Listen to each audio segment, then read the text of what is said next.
but welcome, Courtney. Thank you so much for such a generous welcome. I'm so excited to join this group. Just like Danielle said, med is my 9 to 5, and I love my 9 to 5, and I'm good at it. But I am also a content creator, a coach, an entrepreneur, and I'm so excited to share some input on strategy with you all today. Yes, and that is something that we even went into with our session earlier with Brandon, is that you can be a 9 to 5er, you can be an entrepreneur, you can be multifaceted, you can do it all. You need to know how to apply it. So I think also, I know we're talking about like systems like within our businesses, but while you're answering, I would love for you to also just touch upon how we can utilize these in our personal brands and then also kind of use like that strategy to bridge them. Absolutely. Perfect. I will say, because I prepped, I am going to look down at my iPad because I have like notes for myself to No, make sure, we uh, love a prepared queen. We love it. Capricorns, always Okay, ready. awesome. So, okay, we'll jump on in, guys. I have my Mhm. questions, of course, but if you have any, drop them in the Q&A. Okay, so how do you suggest individuals or teams can effectively identify high value tasks within their workflow and prioritize them to align with overarching business goals? Yeah. So I think first it's understanding what a goal is. So we all talk about goals and we're like, oh, maybe on a personal level, it's like, I want to lose 20 pounds by summer, or on a business level, it's, I want to make $10,000 a month, right? That's a great milestone to achieve, but that's not necessarily a goal, because a goal needs to be strategic. It needs to be something that you're measuring against. It needs to be relative to what you're trying to do, and it needs to be achievable. Or otherwise, it's just a dream. And that's the differentiation between those two different words. One of the easiest way to think about what a goal is the SMART framework. I love the SMART framework. So what that is that it's specific, it's measurable, it's achievable, it's relative, and it's time bound. And that last piece, being time bound, is super important when you're thinking about how you're going to measure your success. And it doesn't mean that you're not successful if time goes on. It means that you need to reevaluate what that goal is. So you really want to use like a framework when you're setting what your goal is overall. You want to make sure that it's something that's quantifiable. And that goes into that measurable bit. So like you want to be able to have like a metric. So if that's revenue generated, if that's cost savings, if that's time saved, if that's customer satisfaction, you want to make sure that there's value there that you're tracking against, so that you can say, check mark, yes, I did this thing and I was able to achieve this goal. And also when you're thinking about like what is a high value goal, you want to start thinking about what are those things that might yield the most results. So there is this principle called Pareto's principle. You don't need to remember that, but if you want to Google it, it's called Pareto's principle. And it's the idea that you want to get 80% of your results from 20% of what you're doing. And that's what a high value kind of task is. So if that is 20% of your customer base yields 80% of your sales, that 20% is really important. You want to focus a lot of your time with that 20%. Now, it doesn't mean the remaining folks you don't want to focus on, but you know that your bread and butter is going to come from that 20%. So you want to make sure that you're really pouring into that. And there's different ways that you can analyze like what that is. It's the same thing with like, let's say you're on different social media platforms, but your biggest platform is Instagram. And I'm going to say Instagram for the sake of saying Instagram, right? And you also are on TikTok, but your TikTok following is not growing. The algorithm, you're not really understanding. Maybe you don't want to pour all your time into Instagram. Maybe you want to make like predominant content for, or rather TikTok. You want to make predominant content for Instagram, and maybe you're in a cross post. So there's a bunch of different ways you can play with that. You also want to start thinking about prioritization. So you only have but so much time. And if you are a solo entrepreneur, you definitely only have so much time. You gotta sleep, you gotta eat, you gotta enjoy your life too. Your job should not be 100% of what you're doing. So you gotta be effective with your prioritization, which is where that 80/20 also is really helpful. So you want to think about like what the criteria is for something to be important. And having very clear goals helps you assess what's important, and also what's urgent. And urgent being not oh, I feel like I should do this thing right now, but like realistically, the results of whatever this thing is going to be, it's critical for how I'm going to progress forward. And then like the last thing is being flexible and also like always recalibrating your focus as you go along the line. Like nobody's perfect, nobody's life is perfect. Things are always happening. Sometimes you feel like being at 100%, other days you feel like your 100% is actually like 20%. You have to plan for that flexibility in your life, knowing that you are a person and your business is full of people that are also delivering on goals as well. And there's different things that happen there. So you want to be able to have that flexibility. And then actually the last thing I'll say is also being able to say no. So like saying no to yourself too. Sometimes you might have like a laundry list of goals, but reality is you're not gonna be able to accomplish 100 things in a day. So you need to like be realistic with yourself. You need to hold space for good no's, and good yeses. And the difference between a good no and a good yes is what the results are going to be, from whatever you're investing in. Okay. I think we are seeing a lot of overlapping themes here. I have boundaries. We talked about it yesterday. We spoke about it today. Um, Giving yourself grace, something we spoke about yesterday, something we spoke about today. But something that I really love that you even just said is that, like, if your goal is, I want to do $1 million in sales this year. What did Brandon say earlier? Money is the outcome, money is not the goal. Yep. So I know a lot of us have done our goals for 2024. We know what it is that we want to do, but let's break that down a little bit more in terms of that strategic approach. If Mhm. and maybe go back to your list of goals for the year and recognize, okay, $100,000 for the year is not the goal, it's the outcome. But now start making like a little tree for yourself. How are you going to get to that $100,000 for the year? $10,000 a month, $1 million for the year, like whatever it is, start breaking Mhm. that down now because we know that the money is the outcome, it is not the goal. So, Mhm. can you share some specific examples on some time management strategies that emphasize prioritizing this 80%? And we love that for us, right? 80% from 20% input. I think we can all be yes, absolutely. So when it comes time to prioritizing those high value tasks, what are some specific examples of time management strategies? Yeah. So first things, I love things like high value tasks as a word, but you got to define that for yourselves, right? So like that's number one. So you got your goals, but now you need to like say what is a high value task, right? So that's step one in anything. Is it going to be the thing that is focused on like customer retention, customer management? Is it going to be things that are driving revenue? Like whatever it's going to be, you want to make sure that they're strategic and align to those goals that you're saying that you want to achieve. And you want to also ensure, like, if you delegated things to people or you have employees, that everybody's bought in on what those high value tasks are, because that's going to affect your ability to deliver on the prioritization that you set. So you want to make sure you're aligned and you want to make sure anybody that's going on the mission with you is also aligned on a mutual definition, right? So now you got that underway. There are some methods, there's some textbook methods that I'm going to share. I've used these in different ways. I've used these in corporate enterprise like prioritization, and I've also used these in my personal life. So the first one is the Eisenhower matrix. Now, the Eisenhower matrix is basically the four boxes that you put together, and there's four quadrants, right? The first quadrant is focused on the things that you're going to do. These are the things that are going to be urgent and important.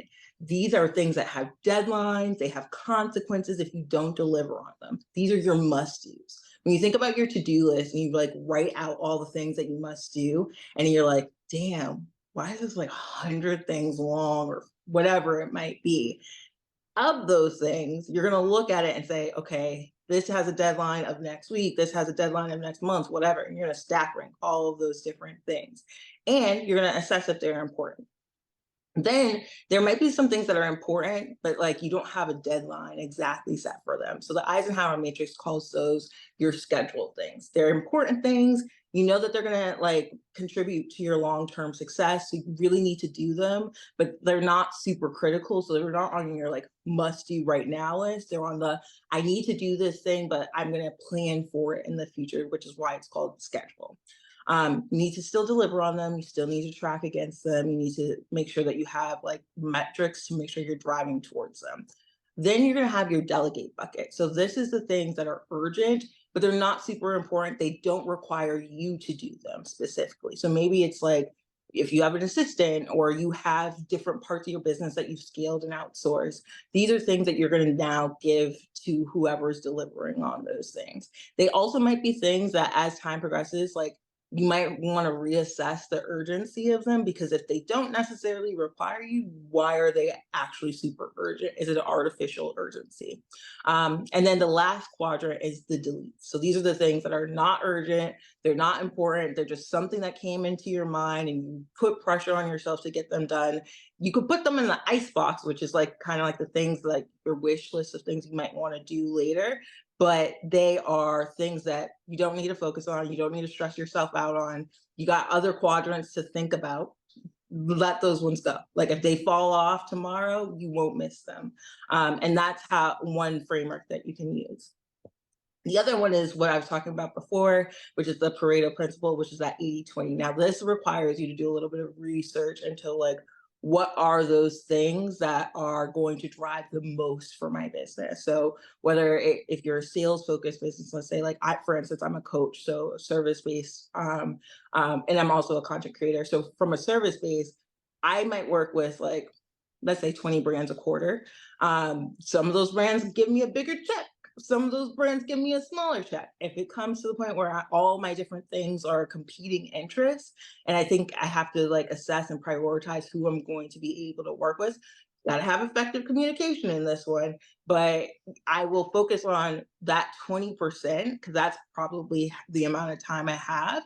That top 20%, that's going to yield the 80% output that I need to deliver on, which is for me, in this case, revenue. So you might have to do some playing and some research into the different areas of your business that works for. That doesn't work for every problem, because not everything needs that 80-20 kind of principle approach. But it is a way to start thinking through it. So like some other examples that you can think about are like from a marketing messages standpoint, like if you have different types of customer personas and you know that there is this one grouping specifically that is like 20% of your customer base and they like to be spoken to a certain kind of way, maybe you're going to prioritize your marketing campaigns speaking to them. And then maybe throughout the year, you might have different cadences speaking to your other demographics. But you want to focus on the people that are going to yield 80% of your sales. Another way to think about time management is time blocking. This is really great when you already have done like that Eisenhower kind of setup where you know what you need to do. Or if you're just thinking about planning out your week, this is really important for me because I have like 6 different jobs right now. So you might have different days for different things. So you have meeting blocks, you have focus blocks, you have creative blocks, you have rest blocks, whatever those different blocks are, assess how much time you need for each of them, and then put your week together. And then you fit in your to-do list into that week. And that's really helpful when you're thinking about how do I balance my work with my personal life, especially because I think that it's so important to make sure that you do schedule for that. And then the last one is the Pomodoro technique. And this is one that is super helpful when you're just trying to get like hammer things out. You can actually get a Google plugin on your browser for this one. It's working in 25-minute intervals with short breaks. So this helps you maintain your energy and avoid burnout when you're like doing sprint planning. And that's really, really helpful when you need to just get it done. So there's a couple of different ways that you can play with all these different techniques, mixing and matching, all these different things. I see somebody said my ADHD self, I have ADHD. So the Pomodoro technique is like really great for that because you can reward yourself also. And those little breaks, it basically will give you 25-minute sprints, 5 minutes breaks, and every hour you take a 15-minute break. And it's really good to preserve your energy. Yeah, even earlier we were talking about podcasts and somebody mentioned Jay Shetty, who I Yes. love. I love Jay Shetty, but I'm gonna have to go and hunt it down for you guys because he did this one podcast episode on time management, and in it he was like, I never schedule meetings for more than 45 minutes. ever. It would have to be like an extremely deep dive collaborative session with my whole big ass team. Well, he didn't say it like that, but my team, like in its entirety, for me to schedule at max a 120-minute meeting. And it just the fact that he didn't say 2 hours, he said 120 minutes. Because when you break it down into minutes, you suddenly become very much aware. It's just like all these little moments that kind of like culminate into one, but you have to be very aware of it because 2 hours sounds long. 120 minutes sounds short. So just being very aware of your time. But that 25-minute interval Google plugin, if you don't have the name of it, that's okay. But It's you're gonna, called it's literally called Pomodoro. If you go into the little oh, puzzle piece and Google and type in Pomodoro, it's like Pomodoro assistant. okay, ladies, I'm gonna get the names of like everything that Courtney mentions. Don't worry, I will get the name of it. I'll give And you all the notes. perfect. And I'll send it in a follow-up email. Don't worry, you'll get it all. But I love that. I absolutely love that. And even what you were saying about the list. Again, we're going back to the list. What are we doing? What needs to be done that needs to be done today, tomorrow, next week? And Mhm. again, if you are noticing that the things that need to be done now, or you have a whole pile of things that need to be done next week, it may be time to hire help. So again, connect with each other. There are, websites where you can find assistance. You can find them on like Facebook groups and things like that. Find your help if you need it. You can find something that fits within budget. I know you can. I believe in you. And if you need help like trying to connect to somebody, reach out to me. I can send out an email and we can figure out, where we can connect you to people within the community where you can collaborate because I'm sure you guys have tradable skill sets to help each other grow. Okay. Again, like Audrina said, this is not competition. We are leading each other at the same level. Okay. We can do this. I'm gonna need to hit you up for an assistant girl because she's getting busier. I'm sure you need it. I'm sure you do. Okay, so in your experience, what challenges do professionals commonly face when trying to prioritize high value tasks? And what actionable advice can you provide to help overcome these challenges and stay focused? Yeah, I think one of the biggest ones is trying to do everything and not being good with the word no, right? So like I said this Boundaries, before, once again, boundaries, boundaries. boundaries. And I mean, this is the thing. Your goal is always to just do your best. And your best is going to look differently every day. So like when you're saying yes to everything every day, realistically that's like not possible. Even when you're saying yes to yourself, like I'm talking not just talking about in your business, I'm talking about in your life because at the end of the day, you are one person, you are one source of energy. You need to your point, set boundaries in every aspect of your life in order to be the most productive version of yourself. It also will prevent you from burning out too, because you're going to know when you're getting closer. I think that oftentimes a lot of professionals you run up into burnout without having the awareness that you're almost there, right? Like I can remember in my career, like chasing promotions and also building the beginning of my business at the same time. And when I got to the point of burnout, I didn't even know how I got there, and I didn't know what to do to fix it. So I had to go back to the drawing board and figure out like what is actually fueling me and what is actually taking away from me. And having that prioritization within myself, my life, and my businesses and my 9 to 5 allowed me to assess like what actually matters. And as different things happen, because life is always going to happen. Like personally, like I went through a huge career change that was not my own choice this year or this past year, but I was able to react to that in a really like I think healthy way because life is always going to happen, but I had clear priorities and I had a plan for myself that allowed me to bounce back into my life the way I needed to.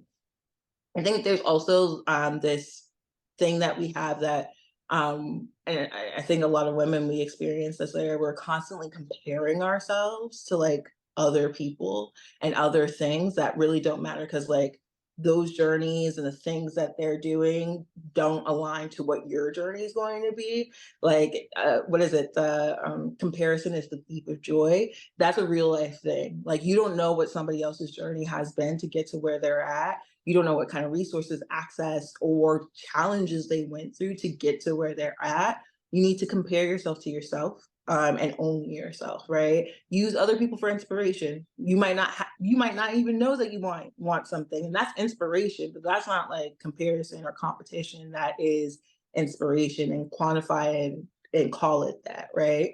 And lastly, take breaks, go on vacation, like enjoy your life, have fun. Like when you accomplish a goal, celebrate it. Like it's great when you do things, and it's great to make money, and it's great to be successful, but if you're not having fun in life, you only get one. If you're gonna not have fun, like you're kind of squandering that.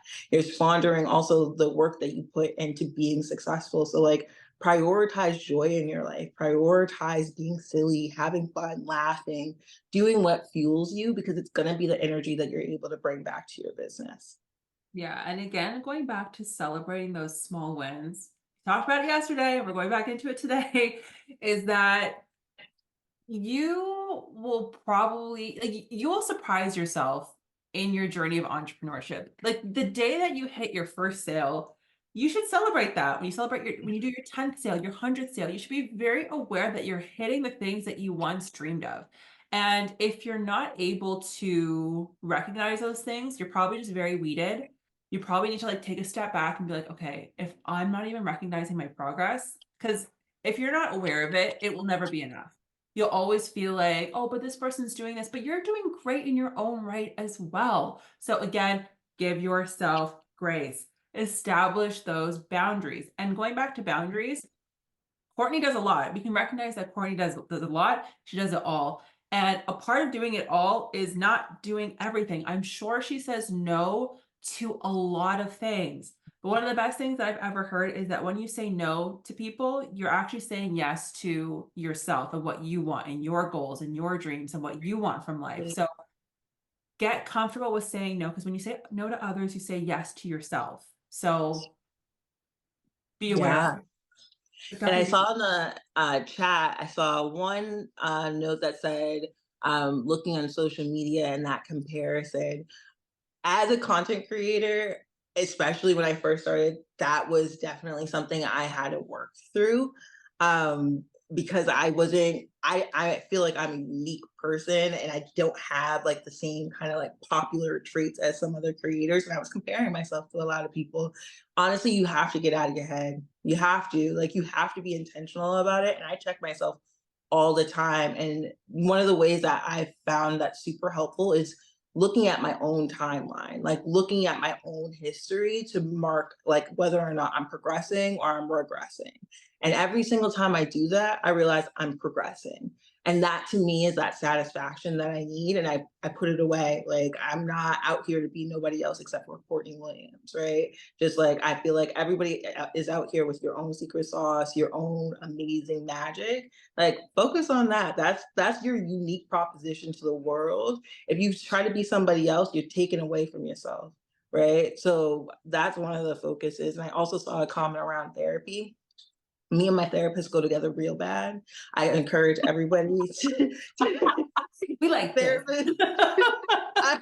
uh, like for real, like, and I don't care what nobody's. You can journal, you can do whatever. Having that sounding board that is not gonna also like your friends are gonna, depending on your types of friends, they're either gonna hype you up in a way that you don't need to be hyped up, or maybe sometimes you have reasonable friends, but they're all coming from a specific perspective of supporting you. That's why you're your friend. Your therapist is there to support you, but they're also to keep you honest, and they're gonna have like a objective opinion on your life. So like I encourage everybody to go to therapy. Just Yeah, that. and also when it comes to friendships and getting advice from there, is the best example I have of this is last year 'cause I have 2 kids. Last year, I got on my healthy stuff. I stopped eating out and I dropped a ton of weight. And I hadn't really noticed. And then I started looking at before pictures of myself and I was like, oh my gosh, So I sent it to like a group chat with some of my friends and I was like, oh my gosh, I lost so much weight. Like that was it. And my friend responded, she's like, yeah, but you've always been beautiful. And I was like, I didn't say I was ugly. I just said I lost a lot of weight. So sometimes people have like their own preconceived ideas of what you share with them. And Yep.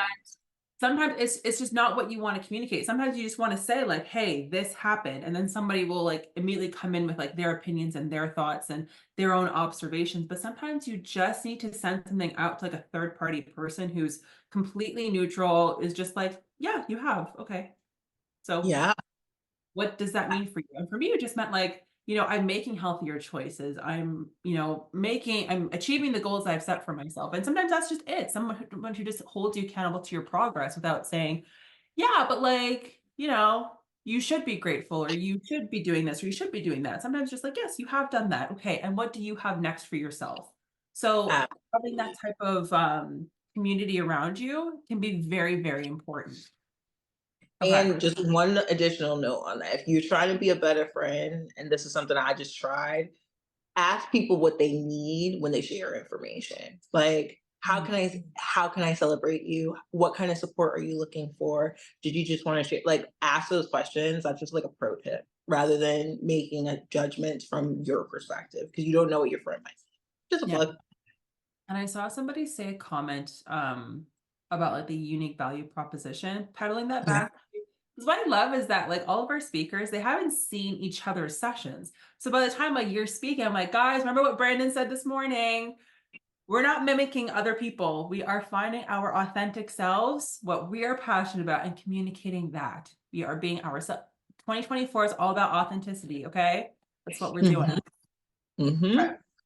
Because I really want to get into more of the like the tangibles, like things that we can action, things that we can take away Yes. today and move them forward. So how can we entrepreneurs and business owners effectively go about streamlining communication within our workflow process? And what role does efficient communication play in optimizing overall efficiency?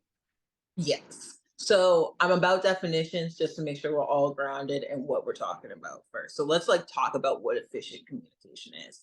And the analogy that I always use when we like talk about communication, I wrote it down this time because last time I said this, I said it completely wrong. But effective communication is like when you're packing a suitcase for your trip, right?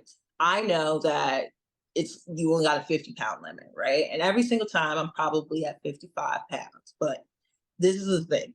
When you think about effective communication, you want to think about everything you need, everything that is necessary for you to be able to go on your trip, have a great time. You're not trying to buy anything while you're there. You want to take out the unnecessary items though, because you have a weight limit. You can't bring everything with you, right? Those extra items are just going to take up space. So you need to be able to have that balance between everything you need and no excess. And who Similarly, does you have to pay for it? unless you want to pay for it, you know those airline fees are crazy. You don't want to have to pay for it, right? So it's kind of like efficient communication is about conveying that essential information without any of the excess stuff. The person's able to look at it or listen to it and clearly get back what they're trying to receive. So the way you do that is you want to think about what the desired outcome is going to be.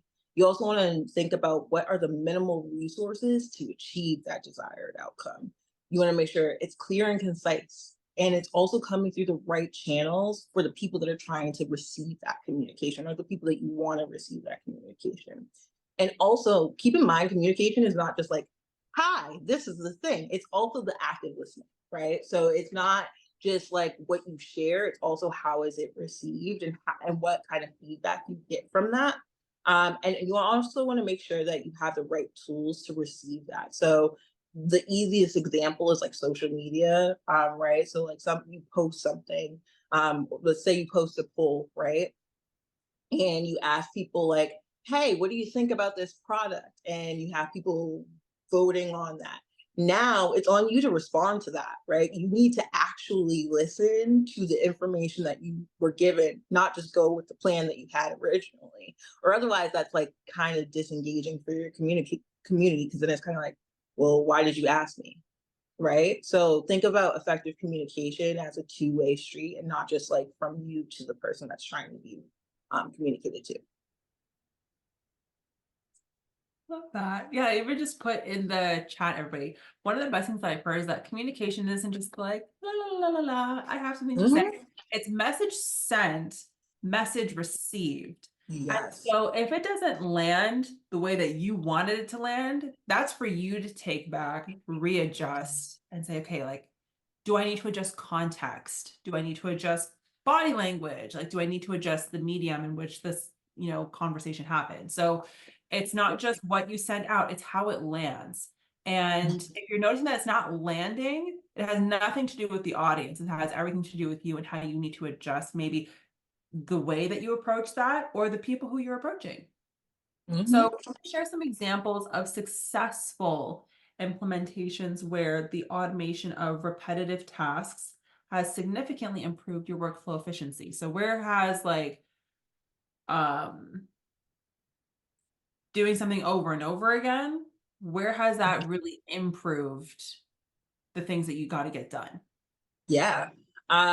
So I think we can use the communication actually as a continuation of that. So what you want to think about when you're thinking about automation is repetitive things that have like a high accuracy, low value add to like you having to do it consistently. Maybe it's not low value add to like your overall business, but you doing it over and over again maybe isn't the highest use or highest value use of your time. So like from a communication standpoint, maybe that's like messaging, right? So if that is customer like service inquiries, right? For instance, whether that comes through a social media channel or your website or via email, even maybe you want to have an automated message that is that first point of contact for your customer to make sure that one, they know that you're engaged or that your business is engaged, and two, now you can actually get a little bit of extra information before you have to like then step in, right? So you can use, like I said, things like chatbots. There's also different kind of like automations that you can put in your Instagram.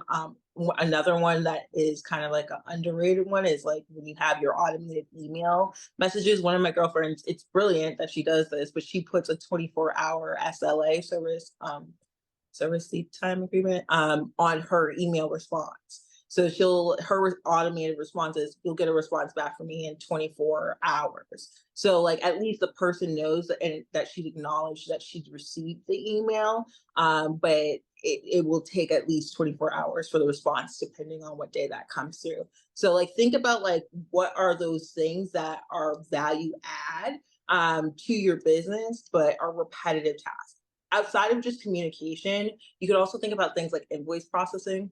You don't need to be sending out your invoices if you don't want to. You can use like Stripe for that, or you can use a bunch of different platforms for sending out invoices. Or expense management. Expenses, it's about to be tax season, my least favorite time of the year. So, like expense management, you don't need to be scanning your receipts, but you do need to know what you spent for your business, or otherwise you're not going to have your write-offs together. So think about like that as well. Another option is also like calendar management. Sync all your calendars. Stop having like an Apple calendar, a Google calendar, a Calendly, and whatever else calendar. If you're using a bunch of different calendars, have one centralized tool that automates all your calendars. So if somebody wants to book time with you, they don't even have to ask you for your calendar link. It's already on your website or it's already on your social media or it's whatever, right? Wherever you need to have it available, and they can just go to it. But from your end, it already has your availability synced up. That's super helpful. And then I guess like something that is like a very, very lightweight automation, if you're just trying to get into the idea of what that is, get a digital business card that sends back your information when you receive information from somebody else. So like there's apps like Blink, or there's a hard one called like Pop or whatever. When you're going out and you're meeting people, this is like an easy way to make sure that you're building your network. And it's like the lightest weight automation thing if you're like afraid to like play with automation, that you can do. It automatically will send your information and you'll automatically get that person's information as long as you engage with the app. That's a really great one as well. But some things just to keep in mind when it comes to implementing any automation One, be clear on what you're trying to accomplish with it. Like, do an assessment of what you're trying to accomplish and make sure that the automated solution, if you're like buying something or spending money on something, actually fits the need of what you're trying to accomplish and simplify. Be sure that, I mean, we talked about measurement when I talked about goals. Make sure it's something that you can measure the success of it as well, so that you know that if you're spending money for a service, that you're actually yielding a return on investment for that service. And three, if you have a team or you have a bunch of people working on your brand or your business, make sure that your users know how to use it. Because you don't want somebody like, you don't want to be the person that configured it and then somebody else is managing it and they have no idea what's going on. It will be very easy for that to get broken as updates happen, which happens all the time in the world of tech. Then you don't know what's going to happen. You're going to have to go back in, and now that thing that you didn't have on your list now is that urgent, important thing that you must fix immediately on your list. So think about making sure that it's a scalable solution and not just like a quick implemented solution for a right now. Think longer term. Yeah. And so when it comes, like you just listed some amazing things that we need to add in. One of the biggest things is having your calendar in so many different places. Now I know there's a bunch of apps out there. Me personally, and it was actually Brandon who put me onto it. There was this website called Clockwise. It pulls all your different calendars, but it also marks them on other calendars that you're unavailable in those time blocks. So it'll pull like my personal calendar, but it'll show me in my work, because I also have like 3 different work emails. It will show me in all of them like that I'm not available at these times. As opposed to having to look at different ones, it automatically does it. So I highly, highly, highly recommend that, because the amount of times that I've overscheduled myself cannot be understated. But I'm gonna get some of those apps and those tools that you've mentioned, and I will send them back in an email. But what are some processes that we can utilize to develop and maintain strategy? Yeah. I think one of the first things to develop and maintain a strategy is, you know, being clear on tracking your goals, right? So you've done the work of like knowing what you want to do, you know how you're going to measure it. Now you got to have a system to track it, right? So what is that system going to be? Now you also in that might want to have a roadmap of how you're going to get to that goal, right? So you're going to have a plan, whether that is on a by task basis or if that is just like a high level kind of like strategy in terms of like how you're going to deliver on it. Whatever way you want to go about it, I think it depends on what you're trying to achieve. That is super duper important. You also want to make sure that if you have a team or if you're like delegating certain things, that you have clear ownership on what those deliverables are going to be and clear deadlines for what those are going to be. So like for example, like let's say you don't have a website yet, right? You want to make sure that if you are hiring a website designer, that they know that they need to have design V1 ready by X date, and you want to make sure that you are prepared for whatever your comms are around launching your website, right? So like maybe you're doing your digital campaign, you're launching a product, and you want people to know that they can purchase it on your website. Like you want to make sure that those two timelines match up and everybody knows who's accountable for what to make sure that that's delivered on. You also want to have clear documentation on the action items that are needed to deliver on the different things that you have like listed out there. And then also a process around the communication of like progress. So if again, if even if it's with yourself, like I have like bi-weekly like strategy meetings with myself where I just am going through all the different things I've done, all the different things I need to do, and the things that have come up in my mind over the past 2 weeks since I last did that check in. It's just really helpful to get your thoughts organized in that way. And as you're thinking about going back through your prioritization kind of process, you can then assess like, are these the things I must do? They're super urgent, super critical, or are these things like that are important that I want to plan for later, or are they just random thoughts that came to my mind? Okay. Um, Amazing. Thank you so much. And I'm gonna ask you one last question because we are almost at time. But Courtney, What are three either tools, tips, insights, whatever it is that you like are your just like your godsend, your number ones when it comes to running your business and being an entrepreneur? Yes. Number one, I think everybody should read the four agreements. I actually keep it written right here on my chalkboard in my kitchen, because I like to remind myself of it. But one is be impeccable with your word. So do it. Ooh, geez. Oh, That's that's doing good real. guy. And you know those Apple things? I don't know how to turn it off. It's crazy. Anyways, the first one is be impeccable with your word. So do what you say what you mean. And again, this actually goes to like boundaries too. Like state those boundaries, right? Like use your voice, find what your voice is and use your voice. The second one being don't take anything personally. Like life is happening to all of us at the same time, right? So whether you are doing $1 million a month or you're doing like $1,000 a month, $10 a month, whatever, that is still success. That was my phone, and we're still going to keep it going. That is still success. Don't take it as a personal kind of thing that you're not successful or your product's not great. Take it as a data point, right? That maybe you want to shift, maybe you need to do more marketing, maybe you want to do some new product innovation, whatever it might be. If it's a service-based company that you're working with and you're not getting clients, I've been there, and I did take it personally for a second, but I realized that I was not aligned to what I was supposed to be doing for myself. I wasn't putting out an authentic messaging. So don't take it personally. Use it things as data points. Also in life, just don't take things personally. Like everybody is existing in their own plane. The third one is don't make assumptions. Don't make assumptions. Don't try to be in somebody else's head. Don't try to like predict somebody else's future. Don't even try to predict your own future. Set goals and make a plan to achieve the things in the future, but don't make assumptions, right? And the last one is do your best, knowing that your best is going to look different every day, right? Give yourself grace. It's going to look different every day, and it's like that for everybody. Nobody's operating at 100%. Not even Beyonce. Beyonce has a whole team of people. And I don't know whoever said we all have the same 24 hours as Beyonce, but I sat with myself with that quote for a second. We do not all have the same 24 hours as Beyonce. Beyonce has chefs, she has cleaners, she has people watching her kids. She got massage. Did y'all see her in the movie? She was getting the IVs and a massage at the same time. We do not all have the same 24 hours as Beyonce, but we all have the ability to be our best selves, and that looks different for each of us each day. So give yourself grace.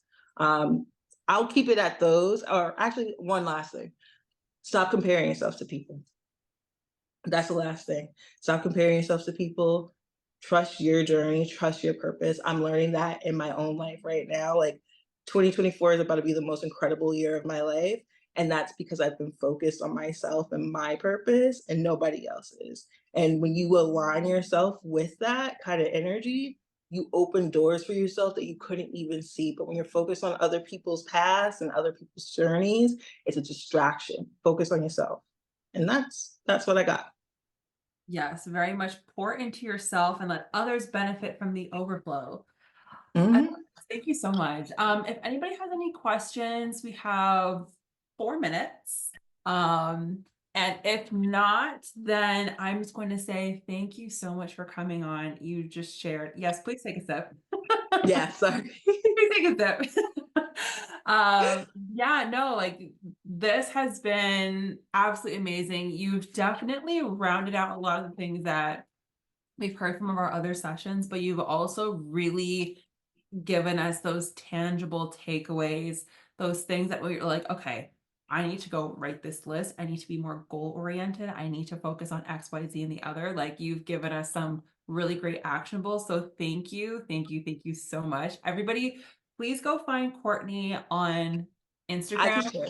She holds you accountable every single day. Courtney will do something where she like maybe she's working out, maybe she's just drinking her water, but she's like, did you tap in today? And then she gives you 4 options. And so often I'm like, not today, sis. And then the next day I'm like, I'm tapping in. I'm drinking my water. I'm going to the gym. Doing So your best daily. You're doing your best. my accountability partner. Yeah, and that's the thing. And something even that you said is that if you have 100% to give on a day and you give 100%, great. If the next day you only have 20% to give and you give 20%, you really gave 100% because that was everything you had to give. So back to giving yourself grace. Yeah, Courtney is very much someone who can give you a lot of clarity and will just shows up for you. She's very much a girl's girl. So if you're like, I need a money with somebody, Courtney is that girl. So thank you so much for coming on. And yes, everybody connect with her, and we're definitely going to get into what we have coming up for in her bag. But everybody say bye, Courtney. Bye, y'all. Thank you.